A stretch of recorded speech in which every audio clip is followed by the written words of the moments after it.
Welcome everyone to our Monday night shiur, Memorial Day weekend. You guys still made it. It's not explainable. Has to be a miracle from Shammai. Such special people. Kedoshim v'tohorim. Where we're gonna start, before we forget, the shiur is sponsored Le'ilui Nishmat Menashe ben Nekadam v'Ze'ev ben Reuven, Gabriel ben Tzav, Eliezer ben Angela, and also Lahatzlachat, the second sponsor, his family. You want to do it anonymously, anonymous donor to him and his family. May his wife have a baby boy. Amen. And may his business grow and have a lot of parnasa. הרבה ישועות וכל ההצלחות. Amen. כן יהי רצון. Amen. So tonight, my topic was Tchiyat HaMetim, but specifically what averot cause a person to lose his Tchiyat HaMetim.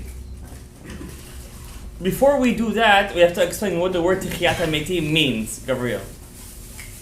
Tchiyat HaMetim means resurrection of the dead. In English, regular English.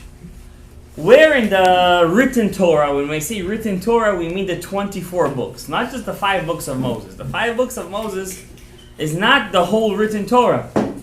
The written Torah includes 24 books. Torah, Nevi'im, and Ketuvim. A person every single year, we're reaching the end of the year soon. We're reaching Tammuz. Tammuz, Av, Elul, that's it, we're done. The year is done. 5, 7, 8, 1 is done. Hectic year, by the way. We're still waiting for the Khatam Sofer's prophecy over there. We're waiting, he's last 3 months to pay, to do good on his promise. The Khatam Sofer writes, whoever doesn't know, in his book on the Torah, and Parshat Bechukotaya, the year 5781. Now, pay attention, he lived 300 years ago, in the 18th century he lived.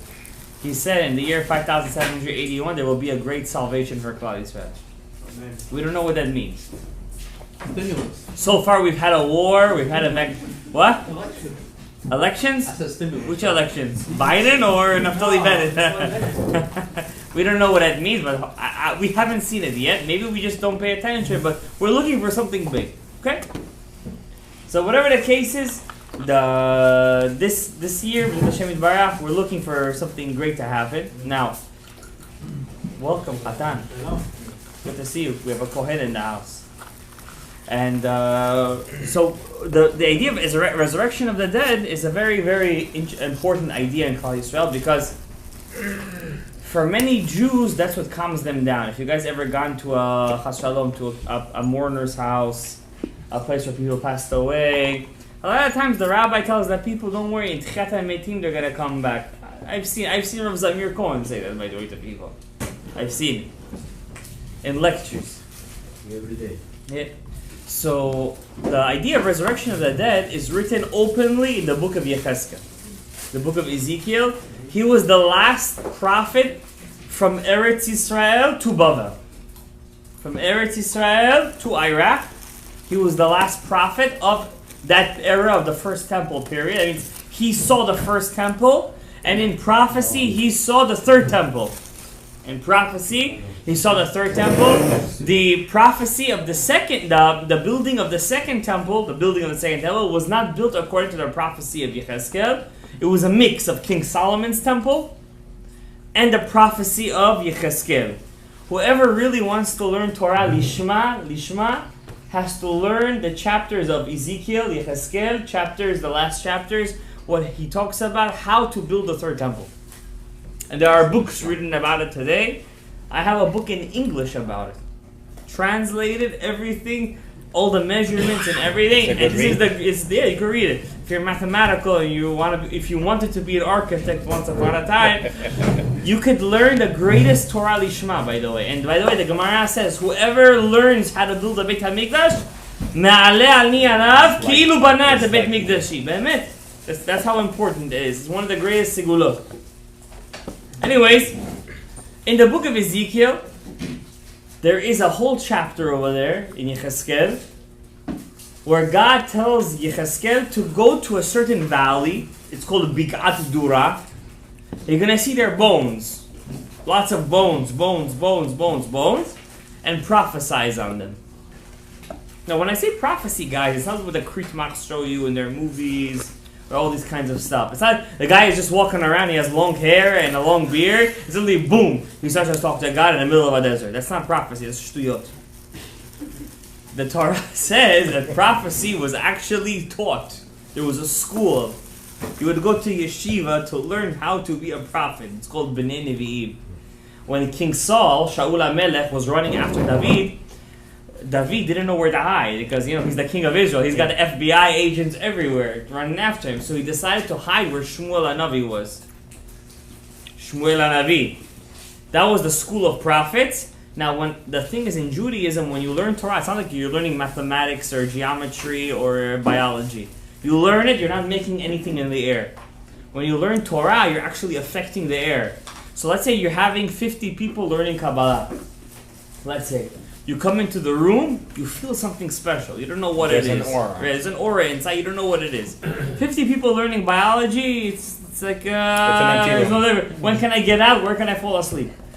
Now imagine 50 people learning how to be a prophet. Imagine 200 people learning how to be a prophet. So once David was hiding where Shmuel was, and in walks Shaul. Just the aura himself made him get high to the point where he stripped naked and started to dance. To that point. He got so intoxicated by the aura. Just the aura of prophecy that they were just learning what it means to be a prophet, the formula, that he started to strip.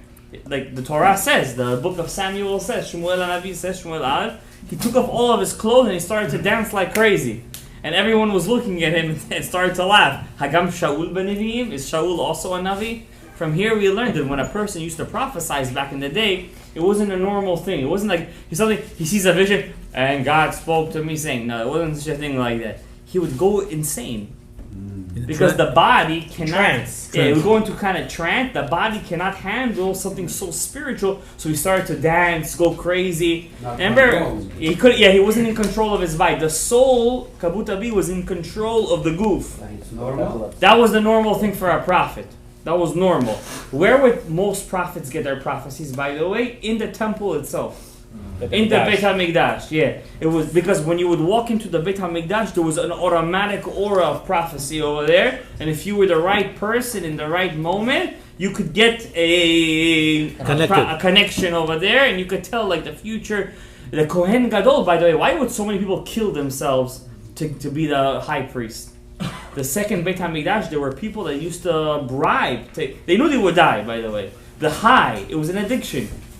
The high, just to get into the Kodesh HaKodashim on Yom Kippur, was enough to kill yourself. They knew they would die. There was 1 year, like 50 Kohen Gadols died.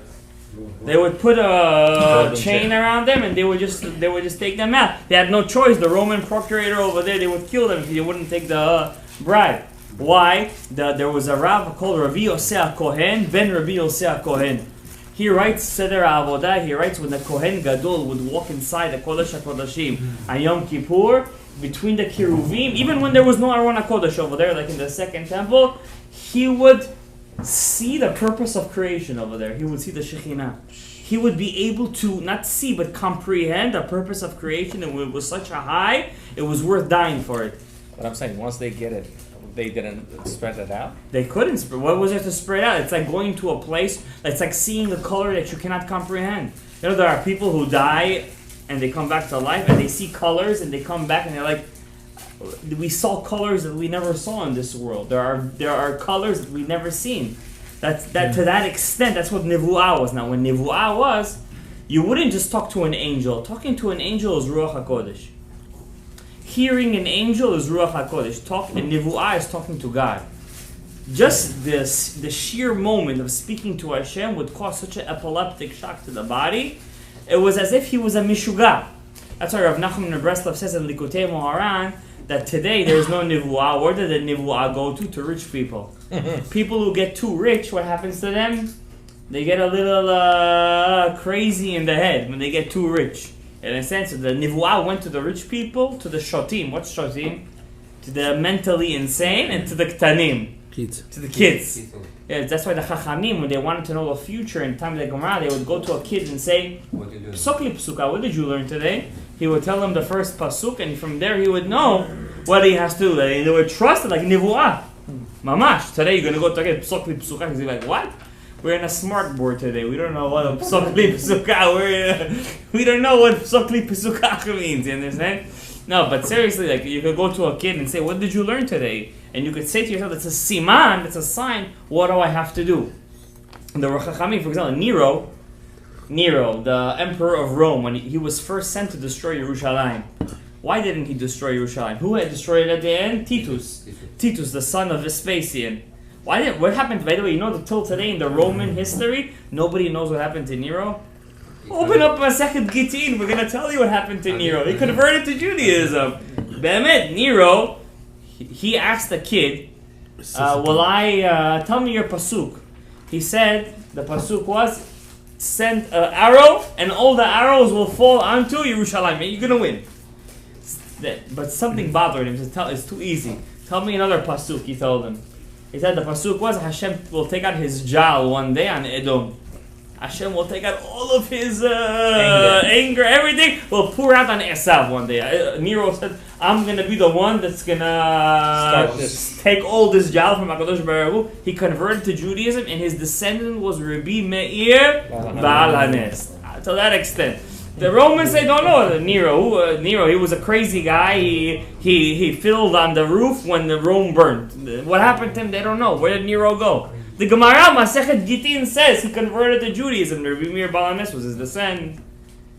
So prophecy there's many levels of prophecy. In the book of Yechezkel is one of my favorite Sfarim because it's the greatest book that disproves Christianity. I hate saying that word, but I have to say it for the shiur. That means the Kritmachs, they love two books. They love Isaiah and they love Daniel. Say to them Jeremiah, Yirmiyah, Navi, Yechezkel, they won't know what you're talking about. You understand? If you open up the book of Yechezkel, there is no doubt that the book is talking about Klal Yisrael. Because what's the Kritmachs, their whole spiel? That the book is talking about one Jew that will happen one day, that he will die for the sins of the people. And basically, there is no more coming back to Eretz Yisrael. What book talks about Jews coming back to Eretz Yisrael, building back a holy temple, and all the 12 tribes coming back? Only the book of Yechezkel. They hate that book. They hate it. Whenever you're going to see a mission, there's a lot of walking 108th Street. Whenever you see a missionary come up to you, say, have you ever read the book of Ezekiel? I never heard of him. Laila Tov, you got to tell him, and that's it. You don't have to talk to these people a lot. You could defeat them in one sentence. They're mamash shtuyot. All of them are shtuyot. In the book of Yechezkel is the only book that talks about an actual human being that resurrected a tribe. He resurrected a tribe. With the bones. To the point, there was a Rav. If you ever comes to my Mishnayot Shiur on Thursday night, remember we learned in the Mishnayot Shiur, there's a rabbi called Rabbi Yehuda ben Betera. Yeah. He's a descendant of those people that he resurrected from the dead. And he, in the Gemara, he said, I have their tefillin. Their tefillin. That means they remember the tefillin that Moshe Rabbeinu wore.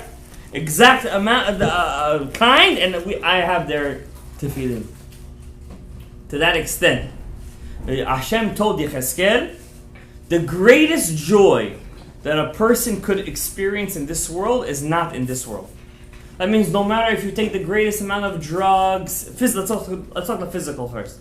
The drugs, the food, all this kind of stuff. The most beautiful mansion. All the pleasures. All the pleasures and everything, the women and everything.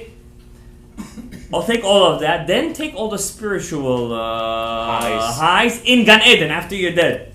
Take all of that. Seeing Hashem, seeing the Chachamim, learning Torah over there, feeling that high. Take all of that. It's not going to equal any type of pleasure in Olam Haba. What's Olam Haba? Says the Mekubalim. What's Olam Haba? Olam Haba is the resurrection of the dead. It's not Gan Eden. Gan Eden is Gan Eden. Olam Hazeh is Olam Hazeh. Olam Haba is when the body knows how to merge in a complete way with the soul. That's Gan Eden. That's Olam Haba. That's Olam Haba. Olam Haba, no prophet has ever seen what's gonna go on over there. That means when you open up the book of Isaiah, Yeshaya, and it says, and the bear will play with the cow, and the tiger will play with the gedi. Gedi is a booze. I say booze. Allen. The goat. That's He's gonna play with the goat, and everyone's gonna be friends. That's the only time of Mashiach. Olam haba, ayin, an eye. Lo ra'ata Elohim zulatecha. Nobody has ever experienced. No Navi has ever seen what's gonna happen during the era of Olam haba. So therefore, that Olam haba, which is Tchiyat HaMetim, this is a resurrection, and from the Torah we know there is a proof to the resurrection of the dead. And how will we know that an interesting proof than that? If I will ask you a question, what's easier to make an image of, to make a shape out of? Dirt or water? What's easier? Dirt, obviously, right? Water. How could you make an image out of water? It's water, it's liquid. You can't make an image out of it. Unless you put it into... Yeah, I know, you're a scientist. Unless you freeze it. Unless you in freeze. a mold. When you freeze it, it's a different chemical, no? It's not a gas, it's not a liquid anymore. It's a solid. Continue eating. Continue. We also went to school, you know that. Hakadosh Baruch Hu, when a human being wants to make pottery, wants to make something, what does he do? He takes dirt, earth, clay, and he makes an image.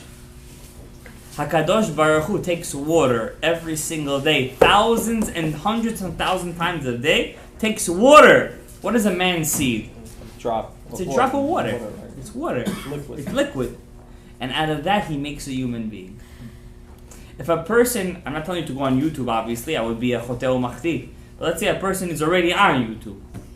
If you would see what's the story of when it's a drop till it's a human being, I don't know how a person cannot daven to HaKadosh Baruch Hu and say, I love you.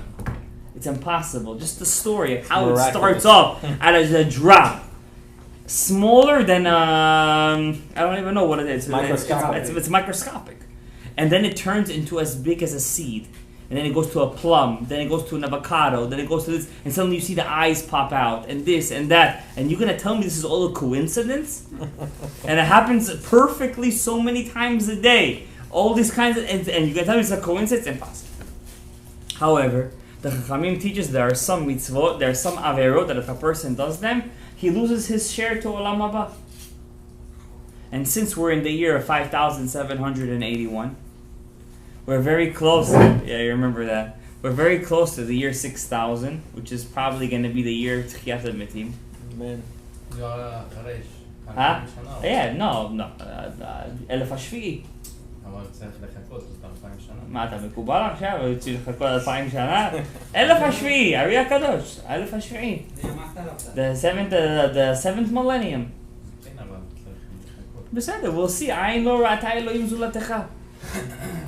When we're going to get to that year of Tchiyat HaMetim, there's many weird midrashim. The midrash says the world will be engulfed in water, and HaKadosh Baruch Hu will create wings for the tzaddikim, and they will just float above the water. What does that mean? What is Tchiyat HaMetim? Will we have a super body? Is it going to be the same body? The book of Daniel, which was not a Navi, Daniel was not a Navi, the book of Daniel says when Tchiyat HaMetim will happen, everyone will wake up. Daniel says, the Rabim Yishenei Admat Afar Yakimu, children, babies that, by the way, when a baby passes away before he got a Brit Milah, what do? We give him a Brit Milah by the grave. And we give him a name. Why do we do that? Because the Magen Av says in Halacha, in Halacha, that even Nefalim have Tchiyat HaMetim. Nefalim, that means stillborns. They have Tchiyat HaMetim. If they're Zocheh, if that's their tikkun, they will get Tchiyat HaMetim. So all these things. Now, but there are some people that won't have Tchiyat HaMetim. But the book of Daniel says everyone will get up. But some people will get up for life, that means forever. And some people will go back to the dead forever. It's a very scary sentence. Elu lechaye olam ve'elu lederaon olam. Unfortunately, some people, as we know, will not get up in Tchiyat HaMetim. That means you could say Kaddish for them from today till tomorrow. It's a nice Kaddish. May God's name be exalted. But they're not going to get up. And tonight we're going to talk about one of those averot, We're going to give an introduction. I'm going to do it fast because Memorial Day, we started late.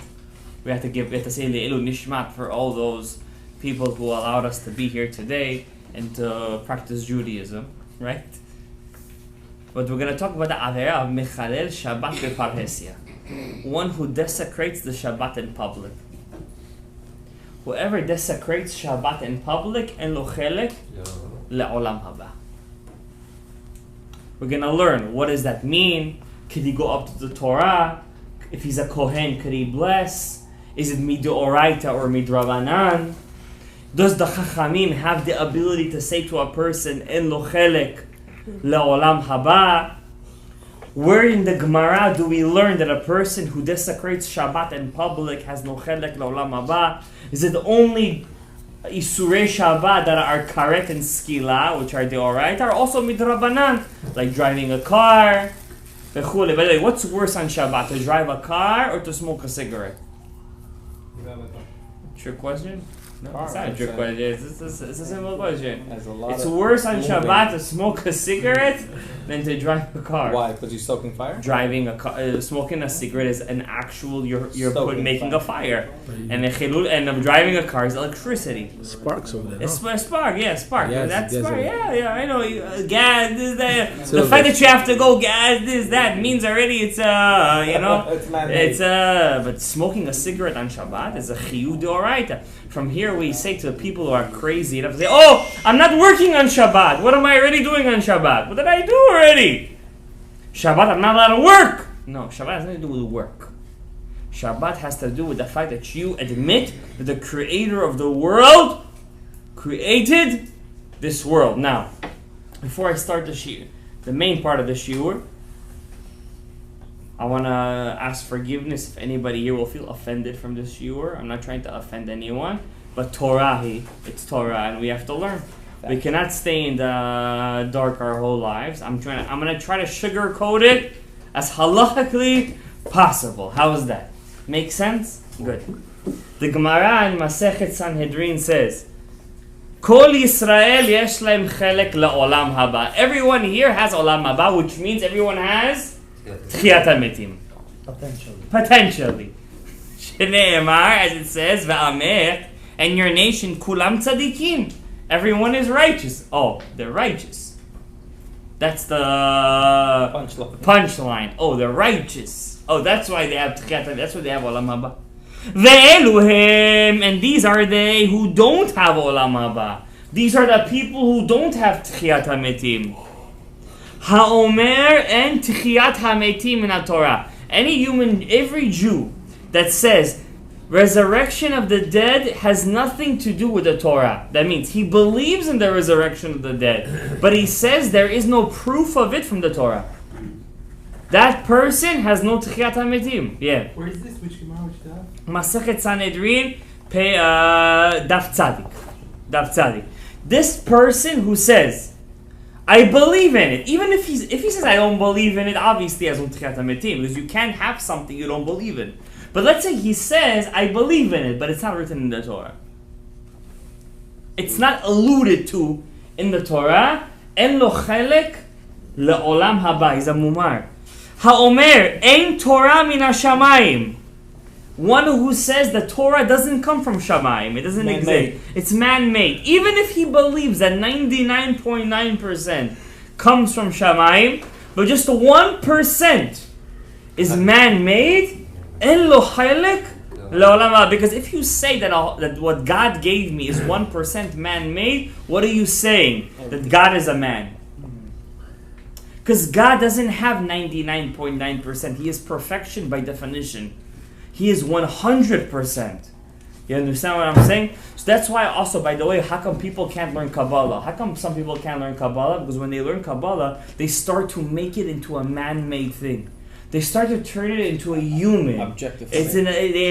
So therefore, when a person says the Torah is not from Shamayim, it's human-made, what is he basically doing? He's saying that God is physical. God is controlled by a border. Finite. He's limited. Bidiyuk. You know what I'm saying? That's the biggest proof that Kritmachism is a total fallacy. It's false and it's garbage. Once you say God is a man, part man, 1/3 of a man, all this kind of shtiyot that they say, it's right away zevel shebazevalim. The apikoros. What's an apikoros? Apikoros ze hamevazeh talmidei chachamim. One who desecrates talmidei chachamim. What does that mean? One who desecrates talmidei chachamim. One who says, "Oh, those chachamim, what did they already do for us already? Were they matter us the isur? What did they do for us?" One who's mevazeh talmidei. That's why it's always very important. Unfortunately, in our day and age, we have a lot of chachamim, a lot of people vying for top jobs. When somebody comes, you say, "Oh, this rabbi did that," you always have to never ever give your opinion. You have to always say, "I don't know and I don't want to hear." This rabbi, that rabbi is a talmid chacham, hamevazeh talmidei chachamim zehu apikoros. He's an apikor. This rebbe is like this, that rabbi is like that. Even in school, when you're in school, and I say this to kids, when you have a rebbe that you don't like, asur levazot talmid chacham. You're not allowed to be mevazeh a talmid chacham. What's apikoros? Hefker. You make the Torah, the learners of Torah, a hefker. All those people, these three people, en lahem chelek la'olam haba. Now the Gemara wants to add something over here, an avera that's connected to a kofer. The Rambam says in Hilchot Teshuvah that three people have no olam haba: a kofer, a mumar, and the last one is an apikoros. Apikoros, I just told you what an apikoros is. Hamevazeh talmidei chachamim. One who puts down a talmid chacham. Okay, apikoros, we got it? It's apikoros. What's a kofer? A kofer says God doesn't exist. Whoever says God doesn't exist, it's just basically China. China is, by the way, 90% atheist. Something like that. It's a communist country. It's they allow... Funny thing is they allow religion, but they're considered an atheist country. You understand? Also, by the way, India, the two biggest country with the two biggest populations in the world. These two countries, en lahem chelek la'olam haba. Somebody's got to go over there and do some major kiruv. We didn't Avraham Avinu. Why? Chabad. I don't think Chabad is doing the best job over there at this point. I mean, who could you blame? But all these nations, they have no chelek olam haba. They're not going to make it to this world of olam haba, because whoever is oved avodah zarah, by default he believes that God is a human being. God is a symbol. God is a something that's limited. You understand? For example, Indians, Buddhists, not just Buddhists, all kinds of Indians. Indians, by the way, they have all these kind of idols.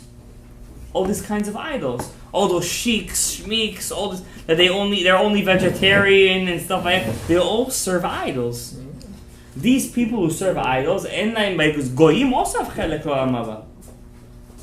The goyim have a purpose in the world of olam haba too. You understand?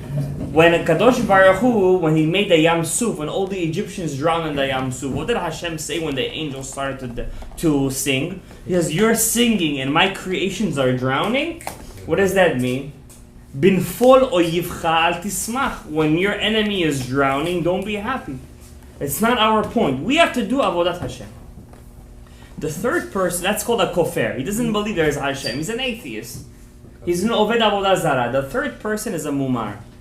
A mumar is a person who believes in the Torah, but he believes one mitzvah is fake. It could be Tchiat HaMetim, it could be Tzitzit. This week's parasha we have mitzvah of Tzitzit. It could be Shabbat. It could be one mitzvah in Shabbat. It doesn't make a difference. That's one interpretation of mumar. The second interpretation of a mumar is a person who says that I will do the whole Torah, but this mitzvah, I'm gonna on purpose go over it to make Hashem upset. Lachis. There are people like that? There are people like that. That says, the Gemara says there was a king called Menashe. Oh. He didn't have any ta'ava for his sister. I don't want to get into it more, but he did the avera just to make Hashem upset. Just to spitzal, just to get it under the thing to make Hashem. By the way, he got what he is. The Gemara counts him as one good. There's an interesting Gemara in Masechet Chulin. I want to read it to you guys inside. It's a bit of a scary Gemara, but I'll read it to you anyways. Ein mikablin korbanot miposhei Israel. We don't take korbanot from people who do averot on purpose. When there's a holy temple, if we know a guy does an avera on purpose, he knows it's an avera, but he still does it, we're not allowed to take a korban from him. That means he's not a Jew. Even a goy could bring a korban, but this guy we don't take from him a korban. However, if we feel that if we'll take his korban, it'll bring him to do teshuvah, mekablin mimenu, we accept from him, chutz, except ha'oved avodah zara va'mechalel Shabbat beparhesia. This is the halacha in the Gemara. This is the source in the Gemara. Whoever is doing avodah zara, any kind of job of an avodah zara, he takes a cross, he kisses it, he libates wine, any kind of avodah that avodah zara people do, and the Gemara Masechet Chulin equates only one avera to that, only one. What is that? Mechalel Shabbat beparesia. One who desecrates Shabbat in public. These two people, dinam kegoyim. They have, knowingly, of course, only knowingly. Only knowingly. What does in public mean? Oh, we're going to get to that. I have a whole thing written over here. One who's mechalel Shabbat beparesia, dino kegoy. One who desecrates Shabbat in public, the Gemara Masechet Chulin says, he is equal to someone who is Oved Avodah Zarah. Why Rashi? I closed the book before I could get to the Rashi. Rashi says, one who's Oved Avodah Zarah, he basically says there is no God. And one who doesn't keep Shabbat, he basically says to the whole world in public that the God who didn't do anything on the seventh day doesn't exist. So Basically, there's no God. And God said, I rested on Shabbat. Shabbat Yom Menucha. And you telling me I didn't, so you don't believe in me. So therefore, the Rambam says in Hilchot Shabbat, in the Mishnah Torah, Seder Moed, Perek Lamed, chapter 30, Rambam says something scary. HaGemara Hishva Mechalel Shabbat, the Torah, the Gemara, the rabbis, equated a desecrator of Shabbat, beparesia in public, Ki Oved Avodah Zarah, as a human being who serves idols. She'ein mikablim mimenu korbanot. We're not allowed to allow him in the temple. He's not allowed to walk on the Temple Mount. This kind of Jew cannot walk on the Harabait. V'dino kegoy. He has the same din as a goy. The Shulchan Aruch, Rav Yosef Karo, in Yoreh De'ah, Siman Bet Seif Hey says, Mumar lachis, any person who does any avera to make Hashem upset, even if it's for any avera, I shave with a razor just to make Hashem upset. That's to make Hashem upset. But a person who does avodah zarah because he can't control himself, not to make Hashem upset, because he has a desire for it. Or a person who does chilul Shabbat, even if it's just because he can't hold himself. He doesn't want to. But he can't hold himself. He does it on public. Dino kegoy. He has a din of a goy. Midrabanan. The Chachamim have the ability to come and say, you are a goy. Just like the Chachamim say, when is Rosh Chodesh?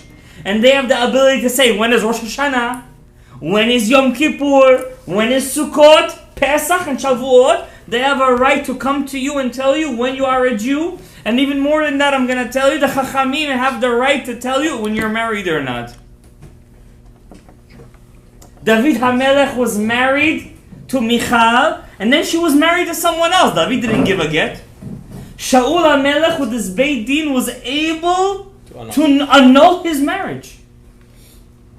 That means HaKadosh Baruch Hu gave such a power to Talmidei Chachamim, to the ability that they're like him.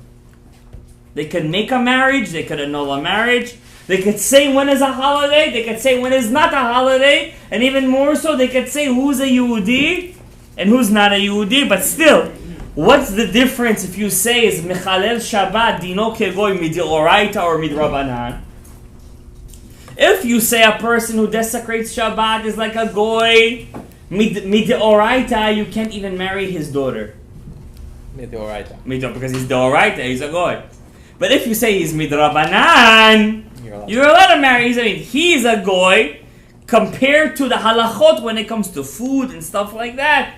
But when it comes to his children, he's still a Jew. It means he still has to keep Torah when it comes to himself. That means a person cannot say, okay, I'm Mechalel Shabbat Parhesia, that's it, I'm done, I'm not Jewish anymore. No, Habibi. It's midrabanan, not mideoraita. Even though there was one rabbi, Tunisian rabbi, Mahari Tayyib, in his book Erech HaShulchan, he says, HaMechalel Shabbat Beparhesia, if a person has the guts to do Chilul Shabbat in public, in front of 10 Jews, Dino kegoy mideoraita. And I'm only telling you guys this and to the people who are listening just to show you the chumrah, just to show you the stringency, at least according to some poskim, what it means to do Chilul Shabbat. Next section.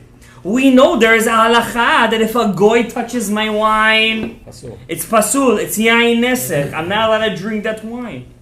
What's the din if a Jew that does Chilul Shabbat in public? He doesn't care it's Shabbat. He doesn't care he's Jewish. And he touches my wine or he cooks food for me. Can I eat in his, not on Shabbat. Can I come to his house on Monday night? He's making for me shashlik. Ala eish. Can I eat from his food? Look what the poskim say. You think this is a pshat thing? Rabotai, it's not pshat. The davar meod chashuv. Rabotai, you have to look inside the halacha. Look how Hashem equates somebody who's mechalel Shabbat versus not mechalel Shabbat. This is deal with your olam haba. Rashi in Chulin says, whoever's mechalel Shabbat, whoever desecrates Shabbat in public, kofer b'maaseh bereshit. He is a kofer, he's an atheist in the aspect that there is such a thing that God created the world in 6 days. Because if he believed that there was such a thing, he would never be mechalel Shabbat. Rashi says this. That means Rashi lived 900 years ago in time of the Crusades. He says this. Let's continue. Shulchan Aruch in Yoredeh of Yosef Karo. Siman Kuf Chavdalad 124 Seif Chet says Hamumar, one who does an avera on purpose. Osei yayin nesech b'magao. If he touches my wine, He's Jew. He's Jewish. And he touches my wine. He touches it. That's not Nebuchadnezzar. Obviously not Nebuchadnezzar. We're not talking about the halachot of Yain Nebuchadnezzar right now. He touches my wine. It becomes Yain Nesech just by his movement of the bottle. He has to move the bottle. Oh. Even though if it's closed. If it's double sealed, it's okay. Well, you think all the wine that comes in your stores and stuff like that, it's not touched by Chinese, Shminese, all these are the biggest of the Avodah Zarah. Understand? But it's double sealed, it's okay, yeah. No, double sealed. It's the cork and the top cork, of there's a cork and there's a seal There's a around seal. it. However, if the wine is open We don't- and the Mechalel Shabbat, he pours you the cup of wine, asur lishtoto. You're not allowed to drink from that cup of wine. like a waiter or a waitress. Dino kegoy. He has the din of a goy in this act. That means he already lost his olam haba while he's alive. He already lost his olam haba. And the Maharam Shik says, not only can't you drink from this guy's wine, even if he cooks you food, it's considered ma'achal goyim. You know, we Jews have a halacha. Who has to turn on the fire? A Jew. A Jew. But this Jew is mechalel Shabbat in public and turns on the fire, dino kegoy. How about we have That's according to who? The Maharam Shik. Maharam Shik. okay? We have some chefs in the Jewish community that don't keep Shabbat, and they cook. Did I for get to us. the end of the halacha? Yes, please. I just said the halacha according to the Maharam Shik. Shik. Exactly. And the Chidushei Haran, Rabbeinu Nisim, one of the Rishonim says, The wine of a Jew that's mechalel Shabbat in public, only in public, and the wine and the food that he cooks is pasul. And the Zivchet Tzedek, the Rebbe of the Ben Ish Chai, Rav Abdullah Somech, says the same thing. Tafshil shel mumar ha-mechalel Shabbat beparesia asur. You're not allowed to eat his food. Asur mipnei bishul egoyim. It's like a goy is cooking your food. To you, but to him, he's a Jew. To himself, he's a Jew. Why are you so afraid of this guy? If he's mechalel Shabbat, you could trust him to give you kosher food. A guy who doesn't believe that God created the world, he's mechalel Shabbat. Who knows what he puts in your food? You're gonna trust him? That's what the Zivchet Tzedek says. The Rebbe and the brother-in-law of the Ben Ish Chai, Rav Abdullah Somech.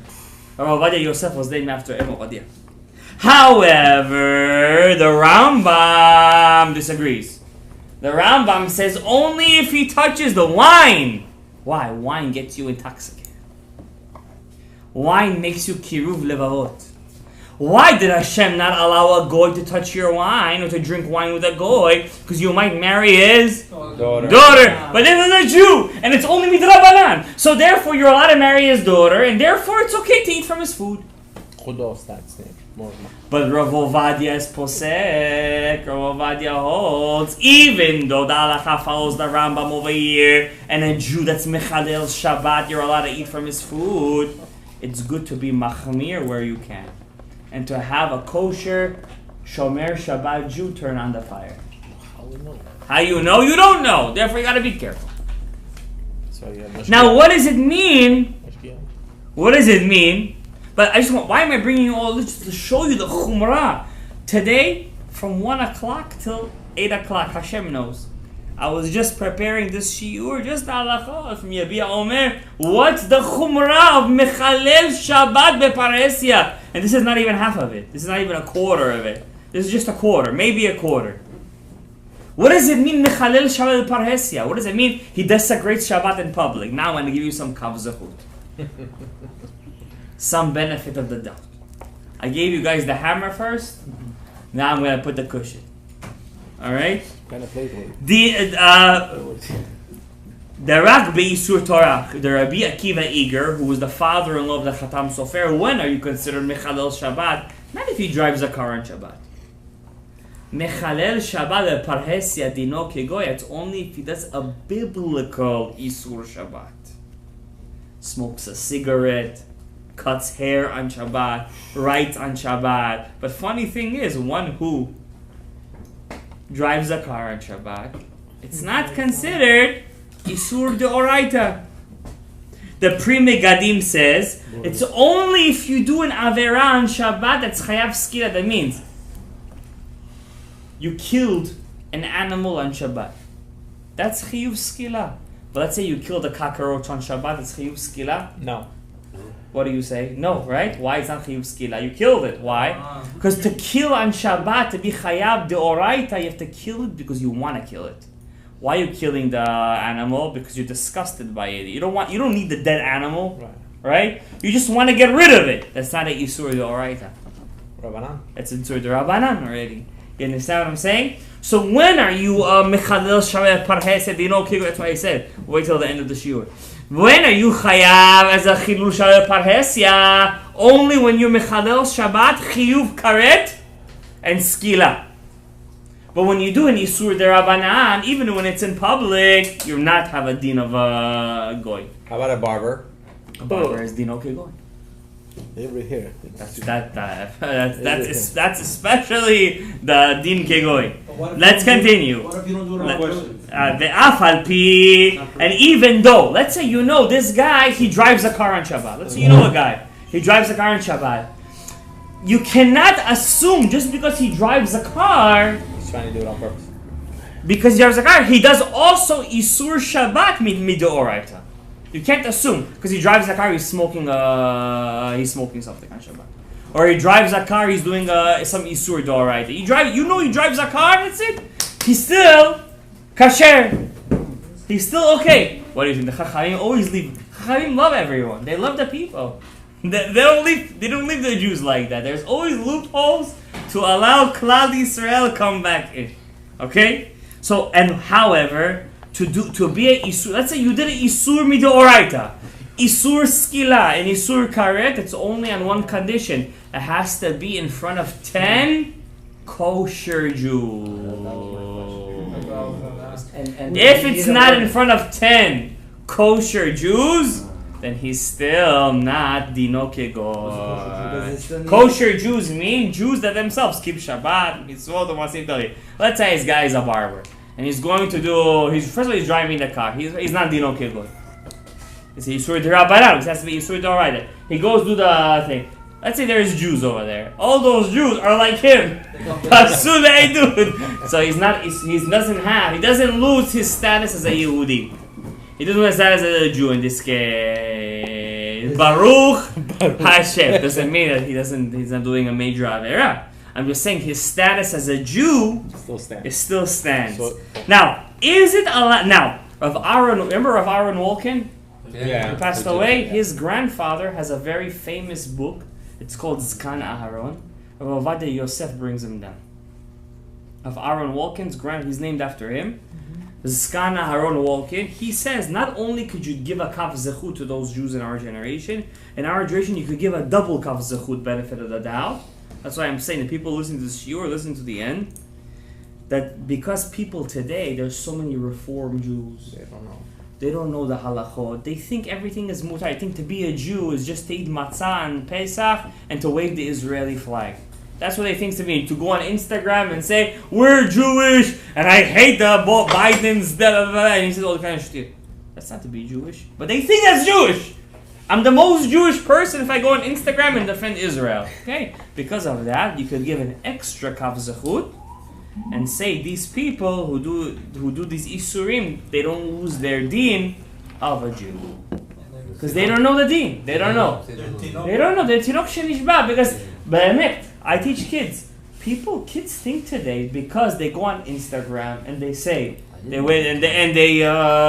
defend Israel, that they're the greatest Jews. And understand what I'm saying?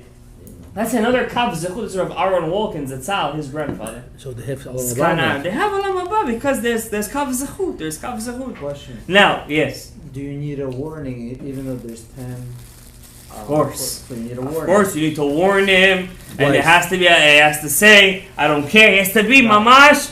I can't do it. I have to work on Shabbat. What can I do? But he doesn't have to say, "Listen, I'm doing it against Hashem."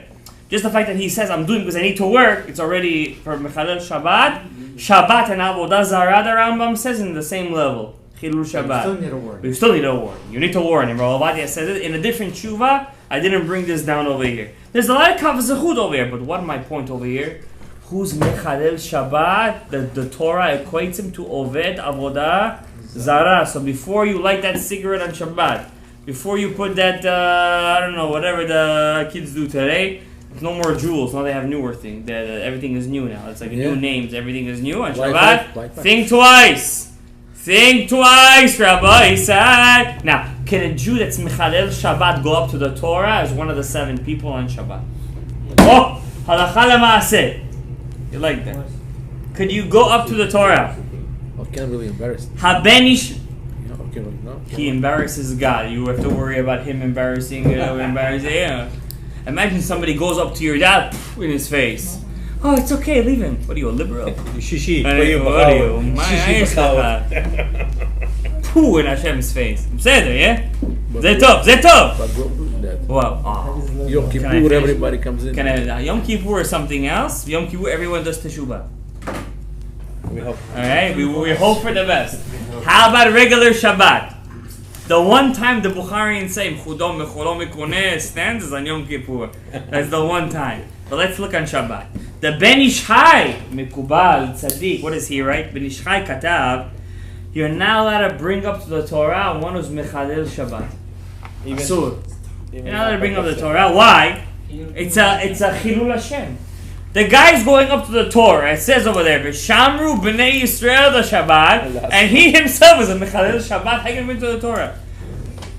But interesting that Ben Ishai writes that if you're afraid that in the Bet HaKnesset there will be machloket and riv, you're allowed to bring him up to the Torah on one condition: the Chazan has to reread his portion in the next Oleh.